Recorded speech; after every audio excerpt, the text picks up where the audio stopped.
Hello friends, আশা করি তোমরা ভালো আছো। আমরাও ভালো আছি। আবারও চলে আসলাম নতুন এক রেসিপি নিয়ে। আর দেখতে পাচ্ছ এখানে কাতলা মাছ নিয়ে নিয়েছি, ভালো করে কেটে ধুয়ে পরিষ্কার করে, একদম জ্যান্ত কাতলা মাছ। মাথাটা দেখলে বুঝতেই পারছো। প্রথমে আমি বেশি করে তেল দিয়ে মাছগুলোকে ভেজে নেব। আর সবার আগে আমি কিন্তু মাথা ভেজে নিয়েছি। মাথাটা একটু ডুবো তেলে ভেজে নিলে কিন্তু মাথা ভালো ভাজা হয়।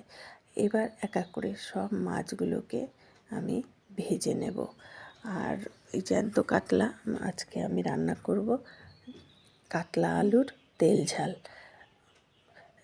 দেখো মাছ কিন্তু আমার পুরো ভাজা হয়ে গেছে, আর লাজাটা আমি কিন্তু খুব কড়া করেই ভেজেছি।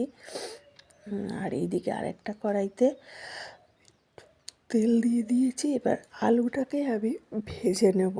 আর আজকে কিন্তু আলু ভাপ দিয়ে নিইনি। আর এই তেল ঝাল রান্না করতে গেলে আলুটা কিন্তু সিদ্ধ করে দিলে ভালো লাগবে না। মাছের মতো আলুটাও কিন্তু বেশ ভেজে নিতে হবে নুন দিয়ে, তবেই এর স্বাদ পাওয়া যাবে। এদিকে আলুও কিন্তু আমার ভাজা হয়ে গেছে। এরপরে আমি তেজপাতা জিরে ফোড়নে দিয়ে দিলাম। দেওয়ার পরে আমি এটা কিন্তু সম্পূর্ণ নিরামিষ রান্না করব। দিয়ে দিলাম একটু জল। জল দেওয়ার পরে এর ভিতরে আমি দিয়ে দেব জিরের গুঁড়ো, ধনের গুঁড়ো। তোমরা চাইলে ধনের গুঁড়ো নাও দিতে পারো, আমি জিরে ধনের গুঁড়ো দেব। দিয়ে এবার মশলাটাকে তো আমি কষাবো, আর তার সাথে দেব টমেটো সস। আমি কিন্তু এখানে টমেটো কুচিও ব্যবহার করিনি। যাই হোক, দিয়ে দিলাম গোটা লঙ্কা, নুন দিয়ে সব কিছু দিয়ে, আর দিয়ে দিলাম একটু লাস্টে লাল লঙ্কার গুঁড়ো, আর দিলাম হলুদ। দিয়ে এবার মশলাটাকে ভালো করে বেশ কষিয়ে নেব। দেখতেই পাচ্ছি আস্তে আস্তে কেমন তেল ছেড়ে যাচ্ছে।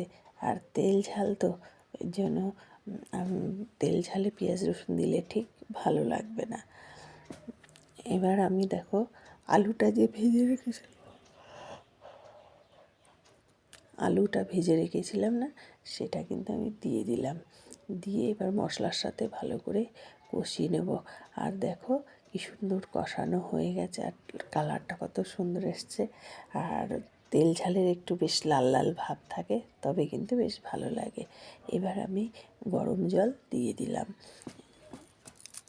তোমরা যে যেমন ঝোল খাবে সেই মাপ মতো